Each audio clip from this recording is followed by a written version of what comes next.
नमस्कार, स्वागत है आप सभी का एनबीसी भारत पर। मैं हूं आपके साथ मयंक तिवारी। मध्य प्रदेश, राजस्थान और छत्तीसगढ़, तीन राज्यों में भारतीय जनता पार्टी को प्रचंड जनादेश मिलता है। और कहीं न कहीं अगर देखा जाए तो 2024 की ये पटकथा भी एक तरह से लिख दी गई है। इसी मुद्दे पर हम बातचीत करेंगे और जानेंगे, समझेंगे कि मध्य प्रदेश में आखिर शिवराज सिंह चौहान के नाम को काटा गया, नरेंद्र सिंह तोमर के नाम को काटा गया और साथ ही साथ में वहां पर इस्पात मंत्री रहे, उनका भी नाम काटा गया।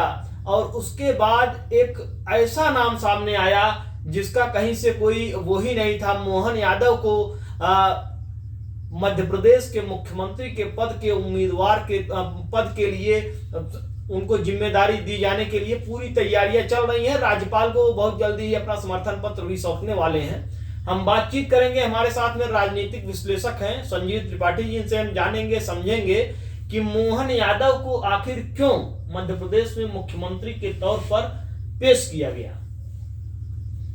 2024 का चुनाव मोदी सरकार देख रही है और उसके मद्देनजर जातीय समीकरण साधने के लिए वो ऐसा कर रहे हैं।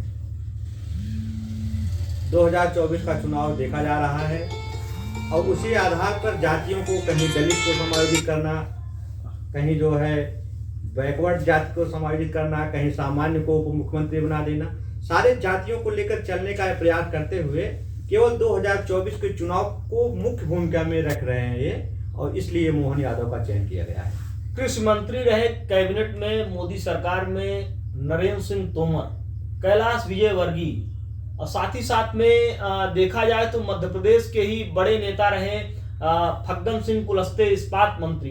इन सब को जो है साइडलाइन किया गया, शिवराज सिंह चौहान को साइडलाइन किया गया और एक नाम निकल कर आता है यादव के नाम पर। कहीं न कहीं समाजवादी पार्टी से उतना कनेक्शन तो मध्य प्रदेश में है नहीं जितना उत्तर प्रदेश में है, तो फिर आखिर यादव वोटों को साधने की कवायद मध्य प्रदेश में क्यों पड़ रही है? मध्य प्रदेश जो है उत्तर प्रदेश से जुड़ा हुआ है, सटा हुआ प्रदेश है, तो निश्चित रूप से मध्य प्रदेश के माध्यम से उत्तर प्रदेश को साधने का प्रयास बीजेपी द्वारा किया जा रहा है। क्योंकि उत्तर प्रदेश में काफी यादव मतदाता हैं, या पूरे भारतवर्ष में कहीं न कहीं थोड़ी बहुत संख्या में यादव मतदाता हैं, तो वह लाभ लेने का प्रयास 2024 के चुनाव के लिए किया जा रहा है। एक चीज और जानना चाहेंगे, अब राजस्थान और छत्तीसगढ़ में अगर देखा जाए तो वहां भी बहुत कहानी दूसरे हिसाब की दिख रही है।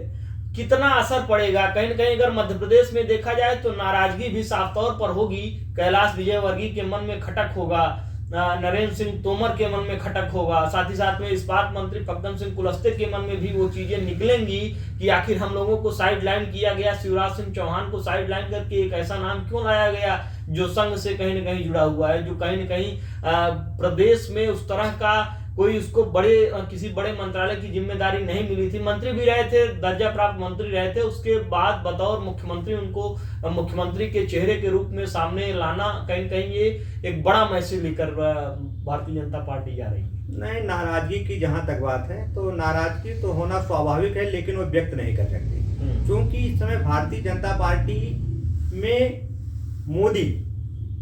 मोदी के नाम से ही भारतीय जनता पार्टी है, तो उनके सामने किसी को नाराजगी व्यक्त करने की क्षमता नहीं है। और मोदी जो निर्णय लेंगे वह उनको मानना पड़ेगा और कोई भी नाराजगी व्यक्त नहीं करेगा। और मोदी 2024 के चुनाव को जो भी मुख्यमंत्री जहां चयन हो रहा है, आप छत्तीसगढ़ को देखिए, आप मध्य प्रदेश को देखिए, अभी आप राजस्थान में भी देखेंगे, बदलाव वहां भी होना है। तो कुल मिलाकर मोदी, अमित शाह जो चाह रहे हैं भारतीय जनता पार्टी को वही हो रहा है, और वो जो चाहेंगे वो करेंगे। कोई व्यक्ति नाराजगी व्यक्त नहीं कर पाएगा और वो 2024 के चुनाव को एकदम देख के पूरा निर्णय लिया जा रहा है।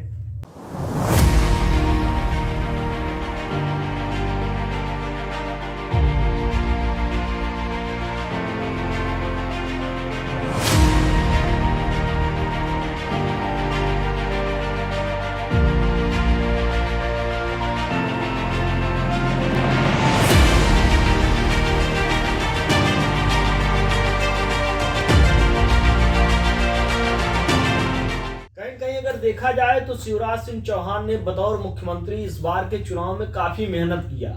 अभी अपडेट, जस्ट अभी की अपडेट है, उन्होंने राज्यपाल को इस्तीफा दे दिया, राज्यपाल ने इस्तीफा मंजूर किया। मोहन यादव राज्यपाल से मिलने पहुंचे हैं बतौर मुख्यमंत्री। उनकी ज्वाइनिंग भी बहुत जल्द हो जाएगी, शपथ ले लेंगे। कहीं कहीं शिवराज सिंह चौहान के मन में भी खटक होगी, इसे किस तरह से देखेंगे? निश्चित रूप से शिवराज सिंह चौहान के मन में खटक है। उन्होंने अभी तक इस्तीफा भी नहीं दिया था और उनको विश्वास था कि मुझे मुख्यमंत्री बनाया जाएगा, लेकिन भारतीय जनता पार्टी के शीर्ष नेतृत्व ने उनका चयन नहीं किया। उनके मन में खटक तो जरूर होगी, लेकिन वो कुछ कर नहीं सकते, क्योंकि भाजपा में ऐसा कुछ करने की स्थिति वो नहीं है कि कुछ ऐसा वक्तव्य दें। उनको मोहन यादव के साथ साथ 2 डिप्टी सीएम भी बनाए गए हैं, जगदीश देवड़ा, और ब्राह्मणों को साधने के लिए राजेंद्र शुक्ला को डिप्टी सीएम बनाया गया है। कहीं कहीं ये जो 2 डिप्टी सीएम हैं, ये कितना क्या कुछ चीजें मैनेज कर पाएंगे, क्योंकि कहीं न कहीं 2 डिप्टी सीएम को उस हिसाब से उतारा गया है कि जिससे न ब्राह्मण नाराज हो और न यादवों को, साथ ही साथ में कुछ और जातियों को भी साधने की कवायद चल रही है। भारतीय जनता पार्टी जहां भी सरकार बनाएगी, मुख्यमंत्री के साथ 2 मुख्यमंत्री बनाएगी। निश्चित रूप से बनाएगी, क्योंकि उनको चुनाव देखना है और ये दिखाना है कि हमने आदिवासी को बना दिया, ब्राह्मण को बना दिया, बैकवर्ड को बना दिया, क्षत्रिय को बना दिया। तो ये दिखाने को प्रयास करेंगे। तो इसमें कोई बहुत आश्चर्य वाली बात नहीं है। और जहाँ भी जाएंगे, आप राजस्थान में भी देखेंगे तो वहाँ भी वो मुख्यमंत्री के साथ 2 मुख्यमंत्री देंगे। और उनका केवल एक ही लक्ष्य है, 2024 का चुनाव किसी भी इन के प्रकरण जीतना। सबसे बड़ा मुद्दा नरेंद्र सिंह तोमर, कैलाश विजयवर्गीय और उसके बाद शिवराज सिंह चौहान, इन लोगों को साइड में करना कहीं न कहीं भारतीय जनता पार्टी को बाद में आने वाले समय में 2024 वाले चुनाव में क्या कुछ परिणाम देंगे, कहीं ये लोग बागी न हो जाएं। बागी तो नहीं होगी, क्योंकि ये बहुत जन वाले नेता नहीं है कि बहुत इनसे जनता से ज़्यादा लगाव रहा हो। भारतीय जो जनता है वो ज़्यादा मोदी से ही लोगों का लगाव है। भारतीय जनता पार्टी में देखा जाए तो इससे बहुत व्यापक प्रभाव नहीं पड़ने वाला है। मोहन यादव की अगर बात की जाए तो उज्जैन दक्षिण से वो विधायक हैं और साथ ही साथ में संगठन में उन्होंने बढ़ चढ़ कर काम किया है। संगठन के लिए उनकी जवाबदारी रही है, आरएसएस के काफी करीबी माने जाते हैं, आरएसएस के लिए उन्होंने बहुत बढ़ चढ़ कर काम किया है। तो संगठन से सीधा जो है, संगठन से लाकर एक मुख्यमंत्री के तौर पर बैठाना भारतीय जनता पार्टी की ये रणनीति कितना कारगर होगी?